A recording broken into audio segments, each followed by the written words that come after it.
एक कुछ होते हैं सच्चे मार्ग के प्रति और कुछ होते हैं पाखंड करने वाले। तो एक पाखंडी गांव के बाहर ऐसे तिलक विलक रचना की और देखा कि लोग जो है गाय चरा रहे हैं, तो थोड़ा ऐसे ऐसे एक भोला आदमी आया और कहा, प्रणाम किया और कहा, संत भगवान, तो गांव मांगने जाना था इसलिए तिलक विलक लगा लिए। बोले, संत भगवान ऐसे क्या करते हो? तो बोले, ऐसे भगवान के दर्शन हो जाते हैं। और वो भोला आदमी, वो जो ही गए सो तालाब में नहाया और जैसे जैसे चिन्ह बनाए थे तिलक के वैसे चिन्ह बनाए। अच्छा, वो तो नाटक कर रहे थे, पकड़ के सांस ले रहे थे, बस ऐसे पकड़े, वो सीधा आदमी सीधे बंद कर दिया, सीधे बंद करके कि भगवान दर्शन दो, भगवान दर्शन दो, भगवान दर्शन। भगवान अब मिनट भर तो जो प्राणायाम करते हैं वो रोक सकते हैं, इसके आगे तो प्राण फिर व्याकुल होकर निकलने लगेंगे।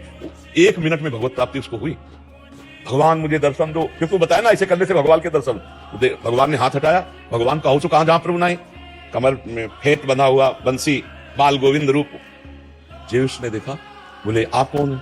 हमारी नाक से जो हटा। बोले, हम भगवान हैं। बोले, हमने तो कभी देखा नहीं, हम तो जानते नहीं। अब आप भगवान, इस बात का प्रमाण हमारे वो गुरु जी देंगे जो अभी गए। अरे बोले, वो पाखंडी, वो जिंदगी में कभी नहीं पा सकता है, वो केवल मांगने के लिए तिलक। बोले, आप हमारे गुरु की निंदा मत कीजिए, देखो निष्ठाएं होती। और भगवान से कहा कि हम तब मानेंगे आप भगवान हो जब हमारे गुरु जी आके कह देंगे यही भगवान है। बोले, ले वाला अपने गुरु जी को, तब तक हम यही। बोले, बड़े चतुर हो, भाग जाओगे, ऐसे हम नहीं। अपना गौछा उतारा और भगवान को एक पेड़ में बांधा। भगवान भक्ताधीन, यशोदा मैया ने रस्सी से बांधा ना उखल में, भक्ताधीन मना पूज्यो भक्ता नाम भयंकरा। अब वो गया तो गांव में वो मांग रहे थे, उनका गुरु जी, जिस क्रिया से आप भगवान के दर्शन कर रहे थे हमें भगवान मिल गए, बस तुम्हें ये बताना कि यही भगवान आए आप वाले कि ना आए।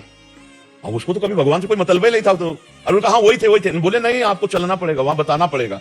अब वो भगवत साक्षात्कार किए बालक उसकी आज्ञाओं नहीं टाल सके। वो नजदीक आए, बोले, देखो वृक्ष में तो अंगूछा भर बंधा, उनको दिखाई दे रहा था भगवान ने। तो उनका बेटा, तुमसे सही बतावे, हम कोई भजन नहीं करते, हम कोई साधु महात्मा नहीं, हम भेष बनाकर भीख मांगते हैं, अपने परिवार का पोषण करते हैं। तो उन्होंने भगवान से कहा, भगवान, जब हमारे गुरु ने हमको शिक्षा नहीं दी और इशारा मात्र से आपकी प्राप्ति हो, तो आप हमारे गुरु को भी दर्शन कराओ। भगवान ने उस बालक की कृपा से दिव्य दृष्टि दी, तब वो दर्शन पाए। कितने ऐसे प्रसंग भरे पड़े हैं कि भोले जनों को भगवान ने संत संग या कोई संत का नाटक भी किया, उसी के संग से भगवत प्राप्ति हो गई। तो संत संग बड़ा दुर्लभ है, भगवान की कृपा से प्राप्त होता है। और जब द्रव्य दीन दयालु राग हो तो साधु संगत, पर संतों पर विश्वास होना उससे दुर्लभ की बात है। और संतों की आज्ञा पालन कर लिया तो अमोघ से निश्चित परिवर्तन हो जाएगा, निश्चित मंगल हो जाएगा।